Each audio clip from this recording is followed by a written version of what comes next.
अस्सलाम वालेकुम, मैं हूं फैज़ान शफ़ी। अच्छा, ये बड़ों की स्टिकर टोपी, ठीक है, और ये 300 पीस वाली है, पर पीस के हिसाब से आपको मिलेगा। ये देख लें, बड़ा स्टिकर टोपी, इसके अंदर होंगे 300 पीस और बड़ों की होगी। ये छाटी किया हुआ होता है, साफ़ सुथरा होता है, ये देख लें,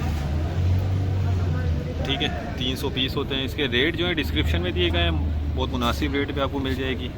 लेडीज़ जेंट्स दोनों मिक्स होते हैं इसमें। देख लें आप, माल माशाल्लाह बहुत बेहतरीन है। बाकी ये कि होता लंडा ही है, थोड़ी इसमें आपको गुंजाइश रखनी होगी। ये देखें,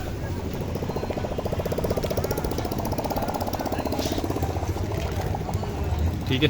तो ये 300 पीस का होता है, पर पीस इसका रेट होता है, पर पीस के हिसाब से आपको मिलेगा। बाकी माल आप देखें, ज़बरदस्त है। ये एक पैकेट आपको कम से कम इसमें लेना होगा।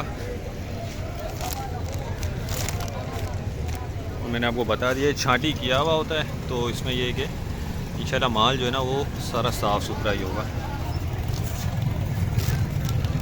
ठीक है।